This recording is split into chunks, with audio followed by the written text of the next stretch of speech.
करेंगे compassion towards weaker section of the society की।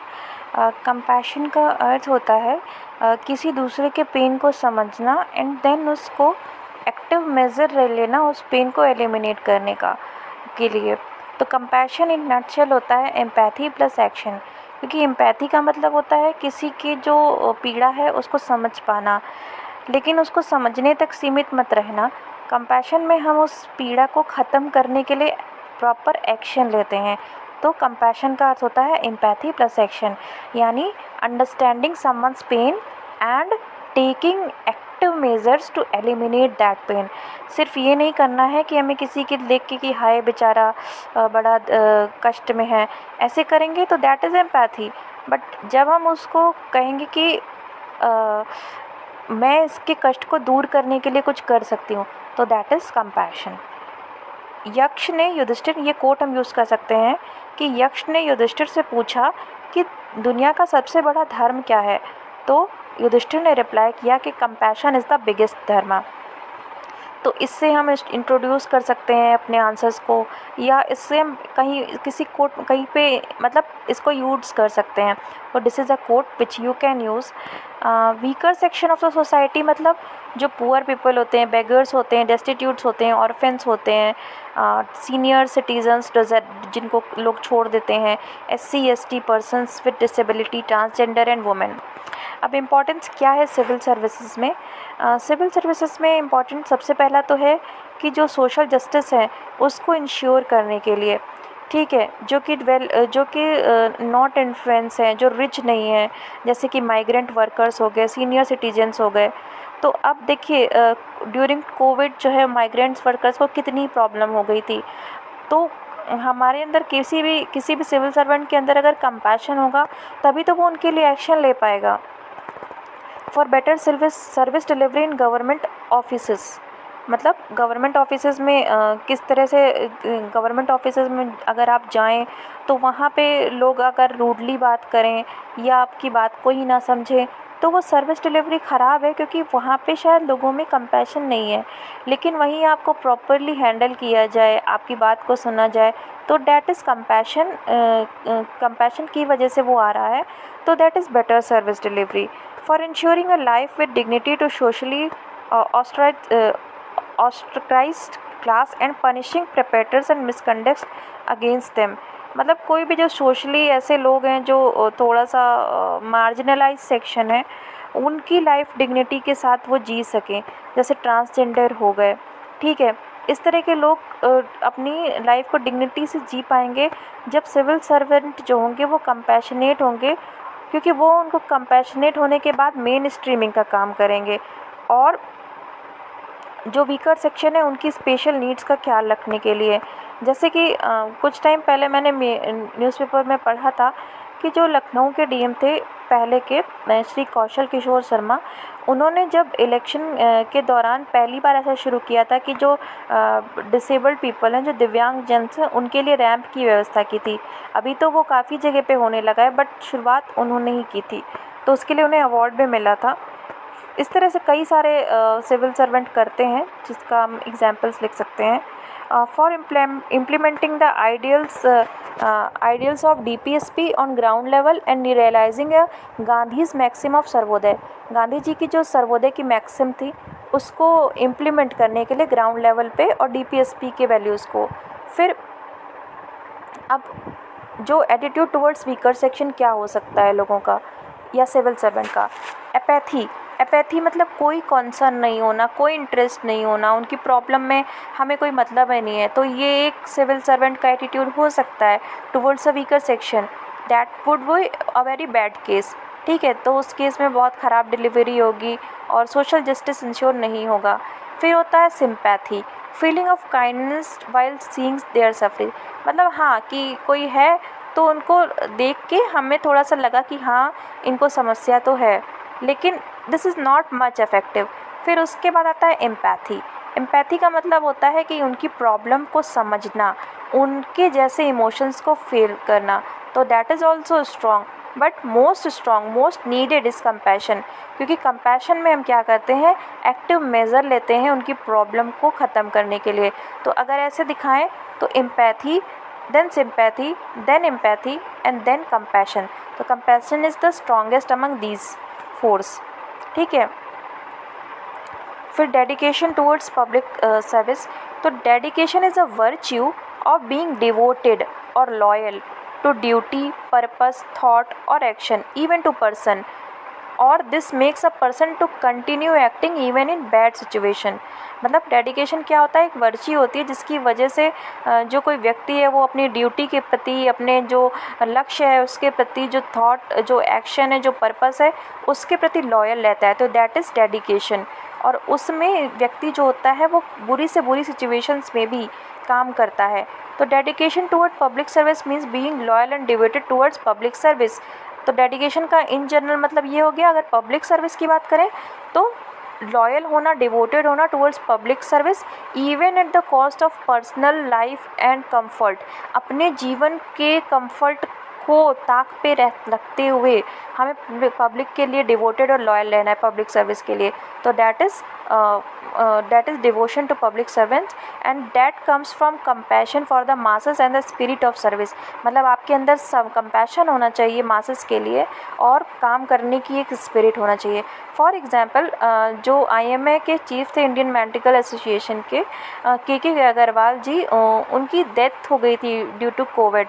और हमने उन्हें TV पे देखा था, कई जगह देखा था कि वो अवेयरनेस प्रोग्राम चला रहे हैं. उनका खुद का YouTube चैनल था जहाँ पे वो लोगों को बताते थे किस तरह से हम कोविड से बचाव कर सकते हैं. तो दैट वाज डेडिकेशन. कि मतलब वो खुद की जान को रिस्क में लेकर उन्होंने इतने लेवल पे काम किया, इवन अपनी डेथ के 1 वीक बिफोर तक. सो इसी तरह से डॉक्टर APJ अब्दुल कलाम जो थे, he was teaching in IIM Shillong जब उनकी डेथ हुई. तो मतलब उनको इतना मतलब उनको अपने वर्क के लिए इतना ज़्यादा डिवोशन था कि वो लास्ट मोमेंट तक जो है वो काम करते रहे. फिर इम्पोर्टेंस इन एडमिनिस्ट्रेशन. एडमिनिस्ट्रेशन में क्या इम्पोर्टेंस है? Better and effective public delivery system. ठीक है. Find solution of extremely difficult challenges. जहाँ पे मतलब लग रहा हो कि कोई सोल्यूशन ही नहीं हो सकता, बहुत ख़तरनाक सिचुएशन हो या बहुत ऐसी सिचुएशन हो कि भाई इसका सोल्यूशन ही नहीं मिल रहा है, उस केस में भी अगर डेडिकेशन है तो हल निकल आता है. उदाहरण के लिए जो आर्मस्ट्रांग पामे था, उन्होंने अपने पर्सनल नेटवर्क से रोड बिल्ड की. मतलब अपने लेवल पे उन्होंने फ़ंड इकट्ठा किया और रोड बिल्ड की, जबकि गवर्नमेंट ने उन्हें रिफ़ंड मतलब फ़ंड देने से मना कर दिया था. फिर इनोवेटिव मेजर्स. पब्लिक सर्वेंट जो डिफरेंट इनोवेटिव मेजर्स लेते हैं, यहाँ पे हम एग्जाम्पल भी लिख सकते हैं. मतलब मुझे लगता है हर पॉइंट पे एक एग्जाम्पल लिखना चाहिए. यहाँ पे नहीं लिखा है, लेकिन हम अपनी तरफ से नया एग्जाम्पल ढूंढेंगे और ऐड करेंगे तो वो हमें ज़्यादा याद रहेगा. ठीक है. और नए एग्जाम्पल जो रिसेंट न्यूज़ में अगर वो लिखते हैं तो वो ज़्यादा इम्पैक्ट डालते हैं कि भाई एग्जामिनर को लगता है कि हाँ ये तो काफ़ी मतलब ऐसा नहीं कि इसने कहीं से रट लिया है. अब देखिए आर्मस्ट्रांग पामे का एग्जाम्पल तो अच्छा है, बट दैट इज़ काफ़ी सारे लोग लिख रहे हैं, वो बहुत पुराना भी हो गया है. तो अगर हम इसमें नया एग्जाम्पल लाते हैं तो दैट वुड लुक बेटर. ठीक है.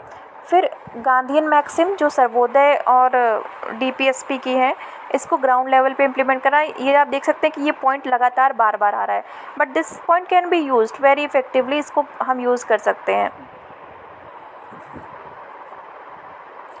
फिर आती हैं 4 कार्डिनल वैल्यूज़. ये ऐसे तो मतलब सिलेबस का पार्ट नहीं है, but that can be used in answers. जैसे कि 4 कार्डिनल्स वैल्यूज़ जो हैं वो प्लेटो ने दी थी पहली बार. इन्होंने मतलब इनका ही आइडिया था. फिर इनके जो डिसाइपल थे एरिस्टोटल, इन्होंने इसको पॉपुलराइज किया था. ठीक है. एक मिनट.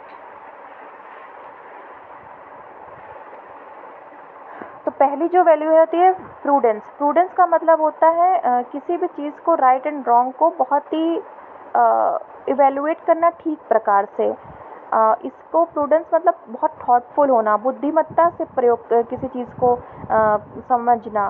तो उसके लिए हम दूसरों से हेल्प ले सकते हैं, सही से चीज़ों को एविडेंस के आधार पे जज कर सकते हैं. ठीक है. और थॉटफुल एनालिसिस कर सकते हैं. जब हम देखते हैं कि मॉब लिंचिंग हो रही है, तो मॉब लिंचिंग क्या होती है? That shows lack of prudence among crowd. फिर आता है जस्टिस. जस्टिस का मतलब होता है कि जो कुछ राइटफुल है, जो कुछ भी जिसका जो राइटफुल है उसको वो चीज़ दिलाने के लिए, मतलब constant and permanent determination to give everyone his on her rightful due, मतलब जिसका जो राइट है उसको दिलाने के लिए डेडिकेटेड रहना है जस्टिस। फिर fortitude, the quality to overcome fear and remain steady in the face of obstacle, it is always reason and reasonable, मतलब कोई भी चीज़ जैसे कि फियर से नहीं डरना और हमेशा स्टडी रहना, ऑब्स्टिकल मतलब जो कुछ भी बाधाएं हैं उनको पार कर लेना, दैट इज़ फॉर्टिट्यूड, इसको करेज भी बोलते हैं। फिर prudence and justice are virtues and through which we decide what we needs to done, prudence और जस्टिस से हम ये डिसाइड करते हैं कि हमें क्या करना है, लेकिन फॉर्टिट्यूड हमें स्ट्रेंथ देता है कि हम वो कैसे करेंगे। फिर आता है टेम्परेंस, टेम्परेंस मतलब कि फॉर्टिट्यूड तो हमें ये बोलता है कि हमें कोई काम करना है तो हमें बिना डर के वो काम करना चाहिए, लेकिन टेम्परेंस बोलता है कि हमें अपने डिज़ायर्स और पैशंस पे जो है वो अपने आप को थोड़ा सा सीमित रखना चाहिए। जैसे कि एरिस्टोटल का ये कथन है कि I count him brave who overcomes his desires than his who is overcomes his enemies, मतलब कि जो अपनी डिज़ायर्स पे को रोक लेता है, को ओवरकम कर लेता है, वो ज़्यादा ही जो ज़्यादा ब्रेव है बजाय उसके जो कि अपने दुश्मनों पे जीत हासिल करता है। फिर आती हैं कॉन्स्टिट्यूशनल वैल्यूज़, तो कॉन्स्टिट्यूशनल वैल्यूज़ तो हमने पॉलिटी में भी पढ़ी हैं, जैसे sovereignty, socialism, secularism, democracy, justice, equality, fraternity. फिर कुछ फंडामेंटल ड्यूटीज़ हैं जो कि मतलब हमने इनको पढ़ा है, वहाँ पे भी हमें कुछ कॉन्स्टिट्यूशनल वैल्यूज़ दिखती हैं, जैसे कि patriotism, nationalism, humanism, environmentalism, harmonious living, फिर जेंडर इक्वालिटी, साइंटिफिक टेम्पर, ये सब चीज़ें जो है ये हमें कॉन्स्टिट्यूशनल वैल्यूज़ हैं। फिर वेबर जो होते हैं, एक वेबर ने गुड ब्यूरोक्रेट के लिए कुछ गाइडलाइंस दी थी, तो उनका ये कहना था कि जो एक गुड ब्यूरोक्रेट होना चाहिए, वो होना चाहिए कि जो प्रोसीजर पे इस्टेब्लिश रहे, मतलब जो प्रोसीजर है उस पर स्ट्रिक्ट एडहेरेंस रहे, और जो ऑफिस का पर्पस है, जो ऑब्जेक्टिव है, उसको वो पूरा करता रहे। फिर वहाँ पे आपकी पर्सनल चॉइस के लिए आपके पास वो नहीं होना चाहिए, मतलब आप थोड़ा यहाँ पे काफ़ी जो वेबर का मॉडल है ब्यूरोक्रेसी का, वो काफ़ी रिजिड टाइप का है, वहाँ पर आपके पास पर्सनल चॉइस के लिए जगह नहीं होनी चाहिए, जगह नहीं होती है। और सबऑर्डिनेट जो होता है ना, वो आपको मतलब जो कि प्रोसीजर डिसीजन मेकिंग है, मतलब ऐसे रूल्स में ऐसे ऐसे लिखा है तो ऐसे ही करना है आपको, तो दैट इज़ वेबर्स मॉडल। उसमें क्या होता है कि आपको प्रोसीजर पे बहुत फॉलो करना है, लेकिन ये चीज़ मॉडर्न टाइम में उतनी ज़्यादा अच्छी नहीं होती है, क्योंकि यहाँ पे ह्यूमन फैक्टर के लिए नहीं जगह होती और ये मैकेनिकल अप्रोच हो जाती है। तो यहाँ पे हमें वेबर्स के मॉडल में ऑब्जेक्टिविटी और ट्रांसपेरेंसी तो दिखती है, ये वैल्यूज़ तो हैं, पर यहाँ पे एम्पैथी और कंपैशन का लैकिंग हो जाता है। फॉर एग्ज़ाम्पल कि एक कोई पर्सन है, वो आपके पास आता है और आपको क्लियरली दिख रहा है कि उसको उस पर्सन को नीड है, मान लीजिए कोई विडो महिला आ रही हैं और ये दिख रहा है कि उस पर्सन को किसी योजना की नीड है, बट उनके पास कोई प्रॉपर डॉक्यूमेंट नहीं है। In that case weber model में उनको कोई वेबर मॉडल ऑफ ब्यूरोक्रेसी में उनको वापस कर दिया जाएगा, क्योंकि हम वहाँ पे तो प्रोसीजर करेक्टर्स पे ध्यान देते हैं ना, तो उस केस में हम ऑब्जेक्टिविटी देखेंगे, ट्रांसपेरेंसी देखेंगे, तो उस केस में वो महिला के लिए हम नहीं काम कर सकते, क्योंकि वो प्रोसीजरल करेक्टनेस पे बेस्ड होगा। लेकिन अगर हम तो वहाँ फ्लेक्सिबिलिटी की जगह नहीं है, बट वहाँ पे अगर हम कंपैशन है, हमारे अंदर कंपैशन की वैल्यू है, तो हम कोई ना कोई मिड वे निकाल लेंगे। तो डैट इज़ मोर आज के टाइम का जो अप्रोच है वो ज़्यादा फ्लेक्सिबल होना चाहिए in modern time of democracy. तो इस तरह से एप्टीट्यूड वाला चैप्टर ख़त्म होता है, एप्टीट्यूड वाली। नेक्स्ट वीडियो में मिलते हैं। Thank you.